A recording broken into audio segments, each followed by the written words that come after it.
అందరికీ నమస్కరించుకుంటూ మరి ఆంధ్ర రాష్ట్రంలో యొక్క మహిళల యొక్క భద్రత ఏ రకంగా వెళ్ళిపోతుందని తలుచుకుంటేనే చాలా కంగారు అనిపిస్తుంది.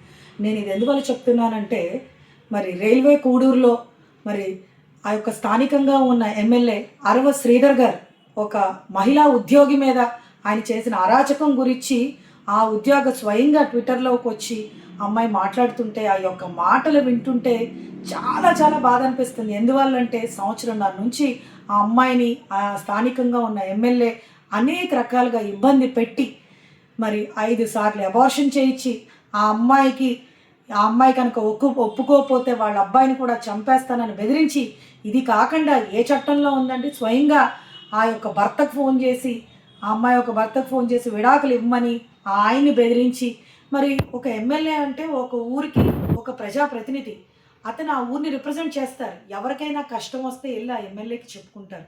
ఈరోజు మరి ఇంత దారుణంగా ఇంత అరాచకాలకు పాల్గొన్న ఎమ్మెల్యే అయిన శ్రీధర్ గారి గురించి నిజంగా చాలా అసహ్యం వేస్తుంది. ఎందువల్లంటే ఈరోజు ఆ అమ్మాయి యొక్క నెసెసిటీస్ని ఎన్కాష్ చేసుకుని ఆ అమ్మాయిని ఏ రకంగా ఇబ్బంది పెట్టారన్నది కళ్ళ ముందు కనపడుతుంది.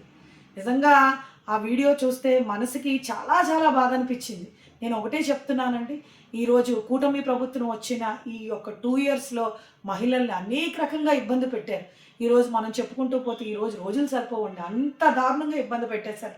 గతంలో జగనన్న సీఎం కింద ఉన్నప్పుడు ఒక మహిళ వంక చూడాలన్నా, ఒక మహిళతో మాట్లాడాలన్నా, ఒక మహిళ జోలికి వెళ్ళాలన్నా ఒక దిశ లాంటి చట్టాన్ని తీసుకుని వచ్చి ఏదో రకంగా ఆ యొక్క ఇన్సిడెంట్ అవ్వకుండా ఆయన కాపాడారు. మరి ఈ రోజున చాలా చాలా దారుణం ఏంటంటే ఒక ప్రజాప్రతినిధి అయ్యి ఉండి ఆయన ప్రాబ్లం సాల్వ్ చేసే స్థాయిలో ఉన్న ఆయనే ఈరోజు ఒక పెద్ద ప్రాబ్లం ఆ అమ్మాయికి క్రియేట్ చేసేసి ఇంకెంత దారుణం అంటే మనం చెప్పుకోలేం. ఎందుకంటే ఈరోజు కూటమి ప్రభుత్వం వచ్చాక ఈరోజు చట్టాలన్నీ వాళ్ళ చుట్టాల కింద మారినాయి. అదేవిధంగా నేను ఒకటే అడుగుతున్నానండి, ఈయన జనసేన ఎమ్మెల్యే, మరి జనసేన ఎమ్మెల్యే గారు పవన్ కళ్యాణ్ గారు మాట్లాడితే తాట తీస్తా తోలు తీస్తాననేవారు. ఏదండి మరి ఇన్సిడెంట్ అయింది, మీరు ఏం తాట తీశారు, ఏం తోలు తీశారు? ఇటువంటి వాళ్ళని చట్టసభల్లో కూర్చోబెడతారా? చాలా సిగ్గుచేటు. ఈరోజు మీరు ఏం మెసేజ్ ఇస్తారు? మరి పబ్లిక్కి మేము ఖచ్చితంగా మేము అందరం కూడా ఎదురు చూస్తున్నాం. అదేవిధంగా మరి సీఎం గారైన చంద్రబాబు నాయుడు గారు, మరి లోకేష్ గారు, ఒక మహిళా హోంమంత్రి గారు మనకు ఉన్నారు కదా అనితమ్మ గారు, మరి ఆవిడ కూడా ఇప్పటికి ఇంకా స్పందించట్లే. ఇన్ని ఎవిడెన్సెస్ ఉన్నప్పటికీ కూడా పోలీసులు కూడా ఇంకా స్పందించట్లేదు. ఈరోజు కూటమి ప్రభుత్వం వచ్చాక ఈరోజు బాధితురాలు స్వయంగా ఒక వీడియో రిలీజ్ చేస్తే ఇప్పుడు కూడా మీరు న్యాయం చేయలేకపోతున్నారా? మీరా ఈరోజు ప్రజాప్రతినిధులు? ఈ రోజున మహిళలు అన్ని రంగాల్లో ముందుకెళ్ళాలి అని చెప్పి స్పీచ్లు ఇస్తారు ప్రతి డయాస్ మీద. ఈరోజు ఒక మహిళ స్వయంగా వచ్చి నాకు అన్యాయం అయింది, నన్ను కాపాడండి, నన్ను రక్షించండి అని చెప్పి ఆ అమ్మాయే ఒక వీడియో రిలీజ్ చేస్తే ఇప్పుడు కూడా స్పందించలేని ప్రభుత్వం ఏదైనా ఉంది అంటే అది కూటమి ప్రభుత్వం. నేనైతే ఖచ్చితంగా హెచ్చరిస్తున్నానండి, ఈ రోజున మీరు తప్పించుకోవచ్చు. ఖచ్చితంగా రానున్న రోజుల్లో జగనన్న అధికారంలోకి వస్తాడు. ఖచ్చితంగా మీరు ఈ రోజు కనుక ఆ యొక్క అమ్మాయికి న్యాయం చెయ్యకపోతే మా ప్రభుత్వం వచ్చాక మేము ఊరుకునేది లేదు.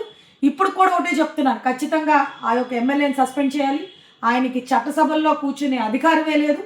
అదేవిధంగా మీరు అతనికి ఏ రకంగా పనిష్మెంట్ ఇవ్వాలంటే ఖచ్చితంగా ఇంకొక అమ్మాయి జోలికి ఎవరైనా వెళ్ళారంటే ఈ రకంగా పనిష్మెంట్ ఉంటుంది అన్న విధానంలో మీరు పనిష్మెంట్ ఇవ్వాలి తప్ప ఏదో తూతూ మంత్రం కింద అతను కాపాడే ధోరణిలో ఉంటే కనుక ఊరుకునేదే లేదని ఖచ్చితంగా మేము హెచ్చరిస్తున్నాం.